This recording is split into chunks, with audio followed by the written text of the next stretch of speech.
Gustave Flaubert disait « On peut calculer la valeur d'un homme d'après le nombre de ses ennemis, l'importance d'une œuvre d'après ce que l'on en dit. » Oh, faut vous réveiller, un seul commentaire, pas une seule critique. Et le seul commentaire que j'ai, c'est sur ma coupe de cheveux. Mince, j'ai la même que Flip. Allô Bernard? Oui, merci. Non, ça fait plaisir. Petit commentaire comme ça, ça fait du bien, oui. J'imaginais qu'en tant que youtubeur, j'allais avoir des critiques, des insultes, quelque chose quoi, des haters. Rien. Nul et encore nul. Moore, t'aurais pas une réplique cinglante pour remonter mon estime? Oh, lâche-moi. T'es vraiment comme un de Hawaï. Tu sers à rien. Et remets-toi au travail. Bon, voilà. Et oui, avouons-le, on aime parler des autres. Commenter leurs faits et gestes, leur manière d'être, parfois leur physique. C'est comme la pluie et le beau temps, ça fait parler les gens, hein. Ça rapproche. Et encore mieux si c'est pour montrer quelques défauts. Ah, ça fait du bien, ce mélange subtil de plaisir coupable, d'ego flatté par le dénigrement de l'autre. Et t'es fier de toi? T'as pensé aux autres? C'est-à-dire que la réalité est tout autre. Les chiffres sont parlants. Dans une enquête de 2003 réalisée en France, 1/3 des Français disent avoir subi des attitudes discriminatoires. Moore, j'ai mon premier haters. Ah, attends, maintenant je lui réponds quoi? T'es sérieux là? C'est la date qui te fait tiquer? C'est vrai qu'en 17 ans, tout a changé. Hein, en 2020, plus aucune discrimination. J'en reviens à cette vieille enquête. La discrimination ressentie portée sur le poids, la taille, le nom, le look, l'accent, mais aussi la religion, les origines et la couleur de peau. Tu sens que ça glisse doucement mais sûrement vers ce qu'on appelle le racisme. Qu'est-ce qui fait que si rapidement, on se croit supérieur et qu'on rabaisse l'autre? Quelle est la dynamique qui est en jeu ici? Au siècle dernier, oui, dans les années 70, Tachfel, oui, c'est son nom. Ouh, toi, tu files du mauvais coton. C'est ce que j'essaye de te dire depuis tout à l'heure. Il y a des gens très bien qui peuvent avoir des noms très bizarres. Donc, Tachfel, il prend la théorie de l'identité sociale. Hein, c'est ce besoin que nous avons de nous intégrer, de nous identifier à un groupe. Cette théorie, elle dit ceci.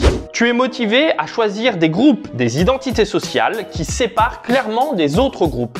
Par exemple, pour ceux qui auraient le cerveau lent, prenons l'exemple du kitesurf. Si tu dois expliquer une blague, c'est quelle nage? Mais comment tu fais pour voir les sous-titres, toi? Donc le kite, c'est très différent de la planche à voile. Oui, on a une planche, mais on l'appelle le wake. Oui, on utilise le vent, mais avec un cerf-volant. Tu vois, totalement différent de la planche à voile. Le deuxième point de la théorie sociale, c'est que tu te compares aux autres groupes pour en sortir gagnant, comme si tu étais dans une grande compétition. Et dans notre exemple, là, clairement, être kiter est beaucoup plus cool qu'un véliplanchiste. Oui, moi aussi, je croyais que c'était un vélo sur une planche, mais du coup, ça perd un petit peu de son intérêt quand même. C'est bien la preuve que c'est beaucoup mieux d'être kiter.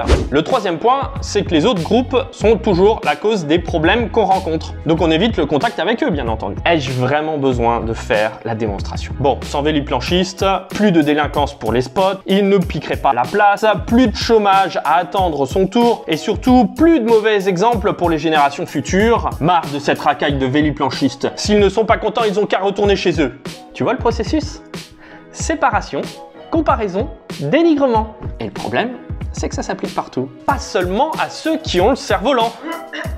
Et puis pour la faire court, d'autres chercheurs en psychologie sociale ont démontré qu'en fait, ce besoin du groupe est directement corrélé à ton estime de toi-même. C'est-à-dire que plus ton estime est mauvaise, plus tu vas te réfugier dans un de ces processus de séparation, de comparaison et de dénigrement. Autrement dit, de manière caricaturale, puisque tu ne peux plus te saquer, mais que tu ne veux pas te l'avouer, eh ben, tu préfères tout projeter sur l'autre. Cet autre qui devient un peu la poubelle de tous les sentiments négatifs que tu as envers toi-même. Tu trouves ça normal, toi, que l'autre s'en prenne plein la tronche parce que tu n'arrives pas à te sentir?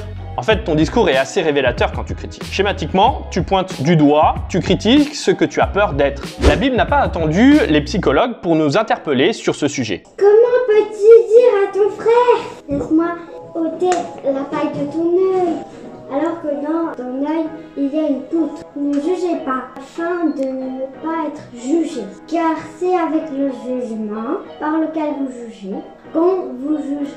Jésus nous le dit, le jugement que tu poses sur autrui est le jugement qui te retombe dessus. La critique que tu poses, le jugement que tu émets, demande-toi s'il est toujours vrai et objectif. Ou bien parfois, c'est que l'autre devient un peu cet objet dépotoir et repoussoir dans le but de te sentir meilleur parce que l'autre est mauvais. Ben moi dans cette histoire, je sais pas vous, mais ça me donne envie d'être plus indulgent avec les autres et avec moi. Hein? C'est pas faux, hein? Allez, rien que pour toi, une petite surprise si tu likes, si tu souscris ou si tu actives la cloche des notifications. Oh yeah, oh yeah.